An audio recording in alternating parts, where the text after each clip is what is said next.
Let us commence this module by studying about the development of accounting theory. Accounting theory was distilled from accounting practices. As such, the process of theory construction was of the reverse order, that is, making accounting practice the basis of constructing a theoretical framework. The descriptive approach. Theories developed using the descriptive approach are essentially concerned with what accountants do. In developing such explanations, descriptive theories rely on a process of inductive reasoning which consists of making observations and of drawing generalized conclusions from those observations. In effect, the objective of making observations is to look for similarity of instances and to identify a sufficient number of such instances as will induce the required degree of assurance needed to develop a theory about all the instances which belong to the same class of phenomena. As applied to the construction of accounting theory, the descriptive approach has emphasized the practice of accounting as basis from which to develop theories. This approach has attempted to relate the practices of accountants to a generalized theory about accounting. In this view, accounting theory is to be discovered by observing the practices of accountants because accounting theory is primarily a concentrate distilled from experience. The descriptive approach results in descriptive positive theories of accounting which explain what accountants do and enable predictions to be made about behavior, for example, how a particular matter will be treated. Accounting theories deduced from accounting practice were descriptive in nature. Such theories, which are positive and predictive, merely establish relations between observations without commenting on the same. Normative theories, on the other hand, are prescriptive in the sense that they prescribe the behavior, that is, what accountants should do or the rules to be followed in preparing financial statements and communicating accounting information to the users. After studying this module, you shall be able to learn the theoretical framework of accounting on the basis of which this organized body of knowledge has been developed. Identify the problems faced by an accounting practitioner.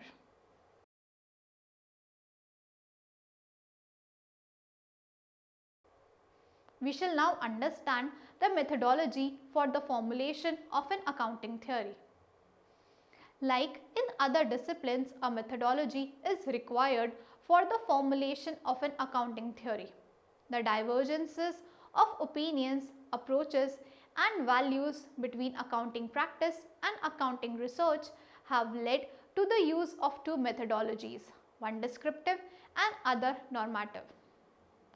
Two primary methods of reasoning are applied in research, inductive and deductive. The inductive method involves reasoning from the particular to the general, while in the deductive method, the reasoning is from the general to the particular. The following examples will make the two methods of reasoning clear. Induction. If every hare which we have observed eats grass, by induction we may induce that all hares eat grass. Deduction. From the general proposition that all hares eat grass, we may by deduction infer that some hares eat grass. All formal theories that can be tested and verified include elements of both deductive and inductive reasoning. According to Hendrickson, the deductive method of reasoning in accounting is the process of starting with objectives and postulates and from these deriving logical principles that provide the basis of practical applications. The process of induction consists of drawing generalized conclusions from detailed observations and measurements. The other important approaches are events approach, value approach and predictive approach.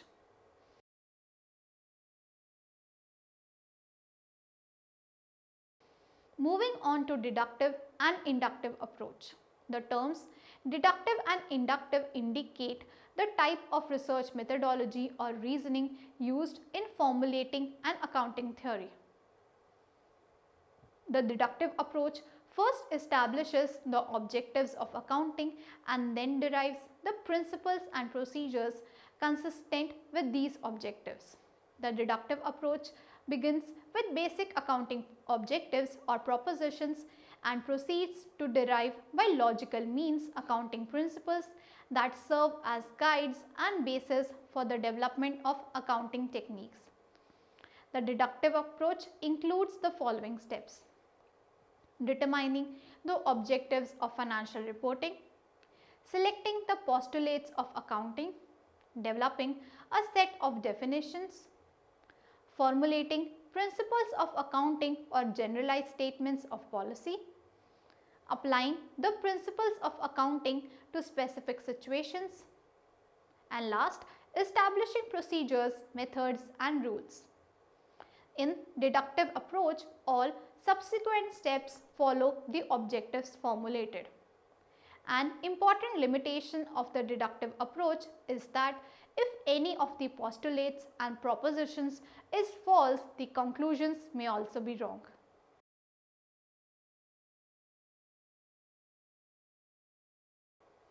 Let us now discuss the inductive approach.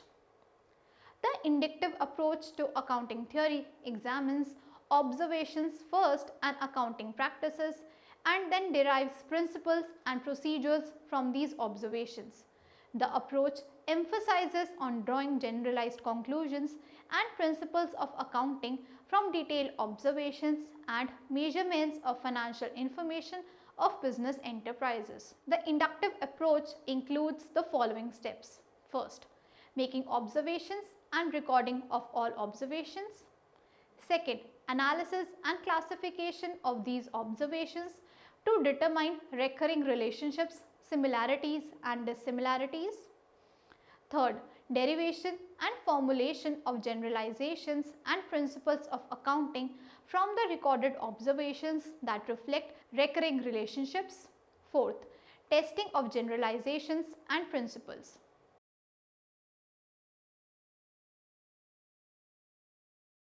Now, moving on to events approach.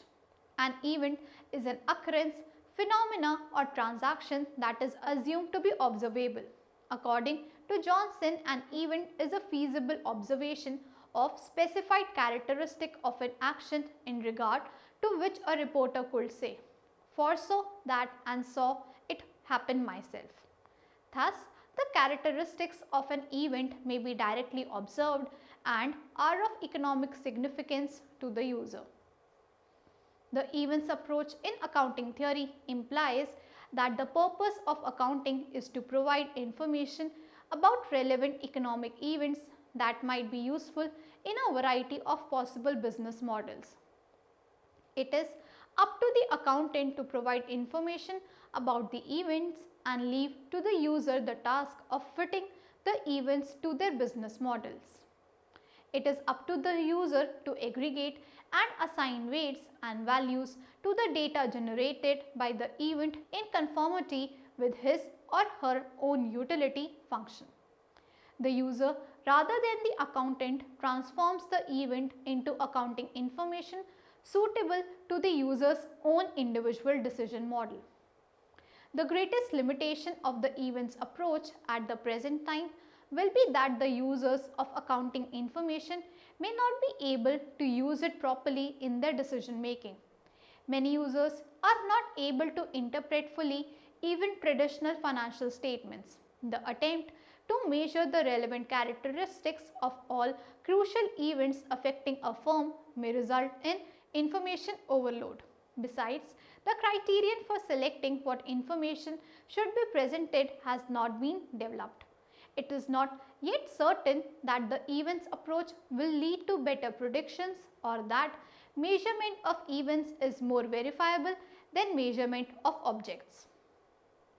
Events approach assumes the existence of many and diverse users, and therefore financial reporting in this approach is not directed towards specific users.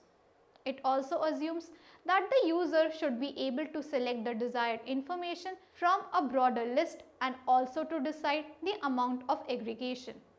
A user can generally aggregate accounting data with sufficient detail but cannot disaggregate data without the detail.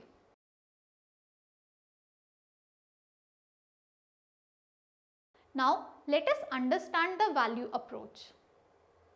The value school emphasized that the needs of users are known sufficiently to allow the deduction of an accounting theory that provides optimal input to the specified decision models.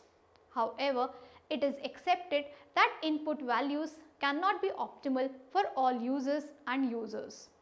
In the value approach, the balance sheet is regarded as an indicator of the financial position of a business enterprise at a given point in time. On the contrary, in the events approach, the balance sheet is regarded as an indirect communication of all accounting events relevant to the firm since its inception. Similarly, in the value approach, the income statement is perceived as an indicator of financial performance of the business firm for a given period. In the events approach, it is perceived as a direct communication of the operating events occurring during the period. In the value approach, the funds flow statement is perceived as an expression of the changes in working capital. In the events approach, however, it is better perceived as an expression of financial and investment events, in other words, an event's relevance rather than its impact on the working capital determines the reporting of an event in the funds flow statement. Which approach, event approach or value approach, should be followed depends on many factors such as decision models, users' informational requirements, the need to predict specific events, etc.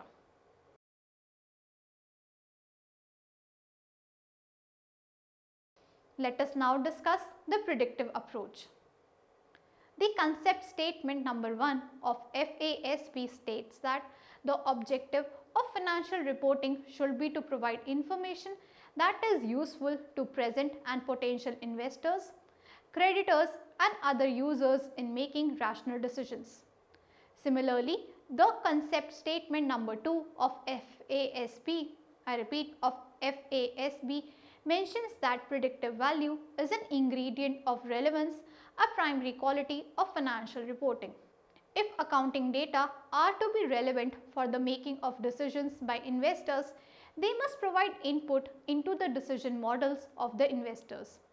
And since only expectations of future objects and events are relevant for these decision models, it follows that if accounting data are to be relevant, they must provide or permit predictions of future objects or events. This statement highlights the significance of predictive ability of accounting data in decision making. The predictive approach to the formulation of accounting theory uses the criterion of predictive ability. One of the purposes of collecting accounting data is to facilitate decision making. Predictive ability is a purposive criterion. The AAA Committee on Corporate Financial Reporting suggested 4 ways by which accounting data can be related to the inputs of decision models. First, direct prediction can be made by accountants or by managements in the form of forecast, which may be evaluated by independent accountants. However, managements have been very reluctant to making forecast for fear of their misuse by competitors and others. Second, indirect prediction is the common concept applied to the predictive ability of accounting data. Past data can be used to forecast future objects or events by extrapolation or projection of the past into the future, making necessary adjustments for changes in environment or external factors. Third, the use of lead indicators would emphasize the ability of accounting data to predict turning points. A search is made for data whose movements in the objects or events are being predicted. Example, an increase in debt equity ratio might precede a reduction in cash flows to the firm available for dividends. Fourth, corroborating information may also be used as predictive indicator. The specific accounting data along with other available information may make prediction possible. Many empirical accounting research studies have been made on the basis of the predictive approach. Some refer to the prediction of an economic event, while others are concerned with the ability of accounting data to explain and predict market reactions to disclosure.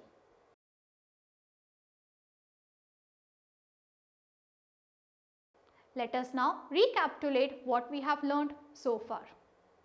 Accounting theory was distilled from accounting practices. As such, the process of theory construction was of the reverse order, that is, making accounting practice the basis of constructing a theoretical framework. The descriptive approach. Theories developed using the descriptive approach are essentially concerned with what accountants do. In developing such explanations, descriptive theories rely on a process of inductive reasoning, which consists of making observations and of drawing generalized conclusions from those observations. Induction. If every hair which we have observed eats grass, by induction we may induce that all hairs eat grass. Deduction. From the general proposition that all hairs eat grass, we may by deduction infer that some hairs eat grass. Events approach. An event is an occurrence, phenomena or transaction that is assumed to be observable. According to Johnson, an event is a feasible observation of specified characteristic of an action in regard to which a reporter could say, foresaw that and saw it happen myself. The value school emphasized that the needs of users are known sufficiently to allow the deduction of an accounting theory that provides optimal input to the specified decision models. Thank you.